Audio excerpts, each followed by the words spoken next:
जो cheque bounce का judgement आया है उसे आना बहुत ही जरूरी था और साथ ही साथ अगर आप एक्यूज्ड है या कंप्लेनेंट है तो यह जजमेंट जानना आपके लिए बहुत ही जरूरी है।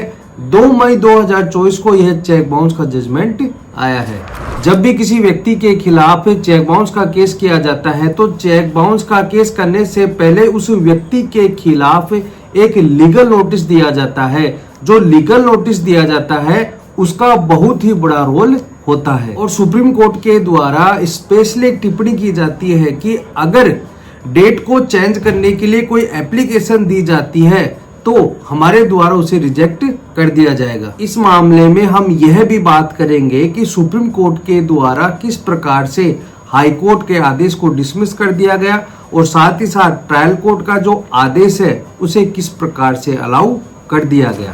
तो जानने के लिए बने रहे वीडियो के अंत तक। मैं मन सैनी एडवोकेट और आप देख रहे हैं मन तलल बिलो। वीडियो अच्छा लगा तो प्लीज इसे लाइक करें। अगर आप चाहते हैं कि ऐसे चेक बाउंस के मामले में आपके लिए लाता रहूं तो प्लीज चैनल को सब्सक्राइब जरूर से कर ले। तो वह केस है Manish Kumar Gupta versus Mittal trading company. इस मामले में यह होता है कि चेक दिया जाता है, चेक देने के बाद वह चेक बैंक में लगाया जाता है और बैंक में लगाने के बाद वह चेक बाउंस हो जाता है इनसफिशिएंट फंड होने के कारण। कहने का मतलब है कि जब वह चेक बैंक में लगाया जाता है तो बैंक के द्वारा एक रिटर्न मेमो दिया जाता है। उस रिटर्न मेमो पर लिखा जाता है कि आपके अकाउंट में पर्याप्त बैलेंस नहीं है। इस आधार पर जब रिटर्न मेमो दे दिया जाता है तो उसके बाद अक्यूज्ड व्यक्ति को एक लीगल नोटिस भेजा जाता है। एनआई एक्ट के सेक्शन 138 में यह क्लियर बताया गया है कि अगर चेक बाउंस हो जाता है तो अक्यूज्ड व्यक्ति को आप 30 दिन के अंदर एक लीगल नोटिस भेज सकते हैं। साथ ही साथ यह भी बताया गया है कि लीगल नोटिस भेजने के बाद उसमें आपको 15 दिन का समय देना पड़ता है। 15 दिन होने के बाद 16वें दिन आप चेक बाउंस का केस कर सकते हैं। अब आप ध्यान से सुनना कि कई लोगों के मन में यह रहता है कि हम 16वां दिन कैसे काउंट करें। कहने का मतलब है कि जब भी किसी व्यक्ति को नोटिस दिया जाता है तो उसमें 15 दिन का समय दिया जाता है।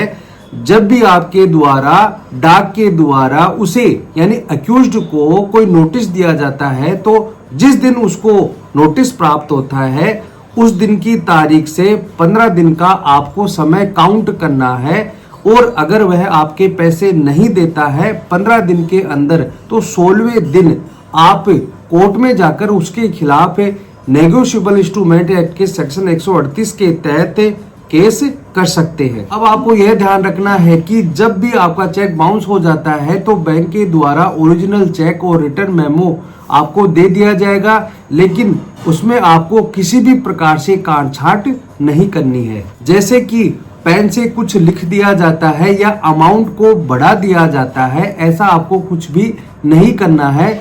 इससे आपका केस रिजेक्ट हो सकता है। तो इस Manish Kumar Gupta versus trading company वाले मामले में यह होता है कि जो चेक की जो डेट है वह 22 जुलाई 2010 लिख दी जाती है लीगल नोटिस में। जब कंप्लेनेंट के द्वारा न्यायालय में केस किया जाता है तो उस वक्त भी 22 जुलाई 2010 ही मेंशन किया जाता है। लीगल नोटिस में भी चेक की डेट 22 जुलाई 2010 लिख दी जाती है और कंप्लेनेंट के द्वारा जो भी एविडेंस जो भी सबूत दिए जाते हैं उसमें भी 22 जुलाई 2010 डेट को ही दर्शाया गया है।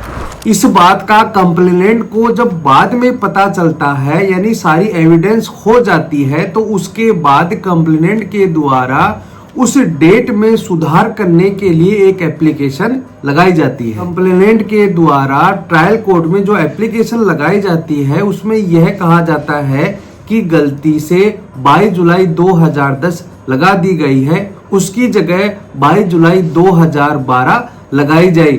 लेकिन ट्रायल कोर्ट के द्वारा उनकी बात को नहीं सुना जाता है और उनकी जो एप्लीकेशन है उसे खारिज कर दिया जाता है। इस आदेश से एग्रीड होकर जो कंप्लेनेंट है वह जाता है हाई कोर्ट के पास। जब कंप्लेनेंट हाई कोर्ट के पास जाता है तो हाई कोर्ट के द्वारा यह कहा जाता है कि टाइप से हुई गलती बहुत ही कॉमन बात है। 2012 की जगह 2010 टाइप हो गया होगा। यह बात कहते हुए हाईकोर्ट के द्वारा कंप्लेनेंट की एप्लीकेशन को अलाउ कर दिया जाता है, यानी कि स्वीकार कर लिया जाता है। अब आप ध्यान से सुनना कि जो अक्यूज्ड होता है इस हाईकोर्ट के आदेश के खिलाफ जाता है सुप्रीम कोर्ट के पास। जो डेट है उससे सारा केस ही बदल जाता है। सुप्रीम कोर्ट के द्वारा एक बहुत ही अच्छी बात कही जाती है कि मान लीजिए कि आज आपके खाते में 25 लाख रुपए नहीं है, ये भी तो हो सकता है कि 2 साल बाद आपके खाते में 25 लाख रुपए आ जाएं। तो इस प्रकार से 2010 को बदलकर 2012 कर दिया जाता है, तो केस का सारा मैटर ही बदल जाएगा। तो बैंक में अमाउंट है या नहीं, इस पर भी सवाल उठाया जा सकता है। यही सवाल उठाया जाता है सुप्रीम कोर्ट ऑफ इंडिया के द्वारा। सुप्रीम कोर्ट के द्वारा यह क्लियर कहा जाता है कि जब आपके द्वारा लीगल नोटिस दिया जाता है तो उसमें 22 जुलाई 2010 मेंशन किया गया था, और जब केस किया गया उस वक्त भी 22 जुलाई 2010 मेंशन किया जाता है, और सारे एविडेंस दे दिए जाते हैं। उसके बाद भी 22 जुलाई 2010 मेंशन किया जाता है।